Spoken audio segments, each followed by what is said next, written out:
Welcome to Latchkey History. And welcome to Bridging the Great Silence, the Pony Express. Imagine a world where the horizon isn't just a geographic feature in the distance, but a wall of silence. In the late 1850s, the American continent was largely a massive, untamed stretch of frontier. If you were in San Francisco waiting for news from a family member in New York, you weren't looking at a wait of days or even weeks. You were typically looking at a month or more. News and correspondence of the day usually traveled by steamship around Cape Horn. There were also ocean routes from the East Coast to the Isthmus of Panama. From there, it would travel overland to the Pacific Ocean, where it would be loaded onto ships bound for California. Alternatively, there were also grueling, slow-moving stagecoach passages via the Oxbow route. America desperately needed a solution to bridge the communication of a growing nation. At the time, they needed what seemed an impossibility: quick communication across a vast and untamed interior. In early 1860, three men, William Russell, Alexander Majors, and William Waddell, hoped to chip away at that impossibility. They proposed a relay system of horses and riders, a new system that could carry the mail across 2,000 miles of brutal terrain in just 10 days. To the skeptics in Washington, it sounded like a fairy tale. But to them, the founders of the Central Overland California and Pikes Peak Express Company, it sounded like a tangible possibility. They would go on to spend a fortune they didn't have, building nearly 190 relay stations. They also purchased 500 of the fastest horses money could buy. Lastly, they embarked upon the most difficult part of the plan: searching for a very specific type of employee. While the now famous Orphans Preferred posters are largely a romanticized invention of later years, the reality of recruitment was comparable. The men needed to be young and lightweight, mostly teenagers, who possessed a rare mix of horsemanship and the courage to face the open wilderness completely alone. The envisioned logistics were a masterpiece of frontier engineering. A rider would gallop at breakneck pace for 10 to 15 miles, his horse pushed to the absolute limit of its endurance. As he approached a swing station, he would blow a small brass horn to alert the station keeper. By the time the rider pulled up, a fresh horse was already tacked and waiting. The rider would quickly jump from one saddle to the next, transferring over his mochila. This device was a heavy leather sheet designed specifically for the Pony Express. It had 4 pockets or cantinas, and was designed to be quickly moved off one saddle and thrown on to the next in seconds. The mail enclosed was limited to 20 pounds, wrapped in oil silk to protect it from sweat, rain, and moisture. Riders were expected to sprint on a horse a total of 75 to 100 miles through untamed territory and any form of weather. On April 3, 1860, the plan surged into motion. In St. Joseph, Missouri, a crowd gathered, a cannon fired, a brass band played, and the first westbound rider, a young man named Johnny Fry, leaped into the saddle, vanishing quickly into the vast prairie. Simultaneously, the eastward journey began in San Francisco. While a man named James Randall famously carried the first mailbag to a waiting steamer, the heavy lifting began in Sacramento. It was Billy Hamilton who rode the first true leg of the eastbound journey. But the story of the Pony Express isn't just about the mechanics of a mail route. It's also about the spirit and bravery of the riders. They weren't merely just employees. They were the ultimate endurance athletes of their time. Let us consider the dangers they faced.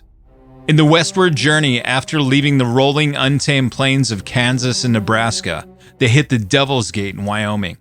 They quickly climbed through the Rocky Mountains, where the air was thin and the trails morphed into treacherous icy ledges. They crossed the shimmering, sun-baked wasteland of the Great Salt Lake Desert. And finally, they scaled the Sierra Nevada mountains, where the snow could be 20 feet deep, even in late spring. To keep the mail moving, the company used a variety of horse breeds.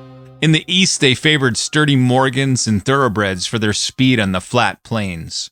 In the rugged West, they relied on California Mustangs, smaller, tougher horses that could navigate rocky inclines and survive on the sparse vegetation of the high desert. Danger, however, wasn't just in the terrain. The route crossed directly through the ancestral lands of the Paiute and other indigenous nations, who were increasingly frustrated by the encroachment of settlers and the disruption of their resources. In the summer of 1860, the Paiute War broke out, turning the relay stations and riders into easy targets.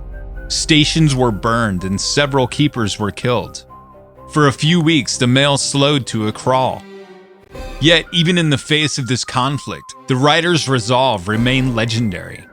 Robert "Pony Bob" Haslam became the personification of this resolve. During the height of the hostilities, Haslam arrived at a station only to find the keeper dead and the horses driven off. Instead of turning back, he rode his exhausted horse to the next station, and then to the next, eventually completing a staggering 380-mile round trip through hostile territory with little to no sleep. It remains one of the greatest feats of horsemanship ever recorded. As the year turned to 1861, the stakes grew higher. The Civil War was on the horizon. The survival of the Union depended on California staying loyal, but the state was isolated and filled with conflicting sympathies. The Pony Express ultimately became the vital thread that held the country together. When Abraham Lincoln was elected, the news of his inaugural address was the ultimate test for the Express. Riders were stationed closer together, and the best horses were picked for the crucial run. Riders shattered all previous records, carrying the news from St. Joseph, Missouri to Sacramento, California, in just 7 days and 17 hours. Lightning speed for 1861. In the end, however, the Pony Express was a victim of its own success. The system in effect proved that rapid communication was not just possible, but essential for a modern, flourishing nation. As riders were setting faster and faster records, a new form of technology was emerging: the lightning wire of the transcontinental telegraph. While riders could span the country in 10 days, the telegraph could do it in seconds.